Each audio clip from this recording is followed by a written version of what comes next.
What will happen to those who reject the Sabbath? The question isn't whether you go to church. The question is whether you obey God. The world is religious. Churches are full. Sermons are preached. Prayers are offered. But there's one commandment that has been deliberately buried, forgotten, rejected. The Sabbath. Not just any commandment, the only one that begins with the word remember. Yet it's the very one most have chosen to forget. Exodus 28:11 is clear. Remember the Sabbath day to keep it holy. The seventh day is the Sabbath of the Lord thy God.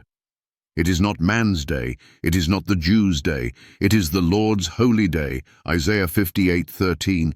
It is the seal of the Creator, the sign of loyalty, and the dividing line in the last great test of the ages. And yet, pastors mock it, priests spiritualize it, imams ignore it, atheists despise it, Sunday keepers trample it, claiming that it was changed, fulfilled, abolished, or no longer required. But the Bible says otherwise. Isaiah 66:22-23 prophesies that in the new earth, from one Sabbath to another, shall all flesh come to worship before me, saith the Lord. Did you catch that? Even in the new heavens and new earth, the Sabbath remains. So what gives anyone the right to abolish it now? Malachi 3:6 says, I am the Lord, I change not. Yet you say God changed his holy day? Show the verse. Produce the evidence. You won't find it, because it doesn't exist. So what will happen to those who reject the Sabbath?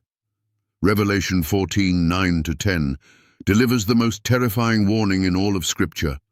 If any man worship the beast and his image, the same shall drink of the wine of the wrath of God, poured out without mixture, and he shall be tormented with fire and brimstone. This is not metaphor. This is not poetry. This is prophetic reality. The final issue of salvation will not be who you profess, but who you obey. Revelation 13 describes a global enforcement of false worship, a counterfeit Sabbath, a day instituted by man, exalted by Rome, and embraced by a deceived world. When Sunday is legally enforced and Sabbath is outlawed, that is the test. Rejecting the Sabbath in that moment is not rejecting a day. It is rejecting the authority of the Creator. It is rejecting the sign of his covenant, Ezekiel 20:12. It is rejecting his seal, Revelation 7:3. It is rejecting him. And those who reject God's seal will receive the mark of the beast. There will be no neutrality, no sitting on the fence. Every soul will choose either the commandments of God or the commandments of men. Jesus said in John 14:15, If ye love me, keep my commandments. So if you reject his Sabbath, what are you really rejecting? His love, his lordship, his law. And the result? Revelation 22:14 says, Blessed are they that do his commandments, that they may have right to the tree of life. Then the opposite is also true. Those who do not keep his commandments will be shut out.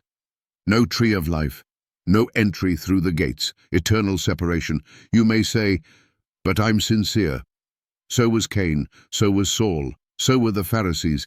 Sincerity is not obedience. The issue is worship, and the Sabbath is the test. You have heard the truth. You can no longer plead ignorance. Reject the Sabbath, and you reject the very sign of God's ownership over your soul. Choose wisely, because eternity hangs in the balance.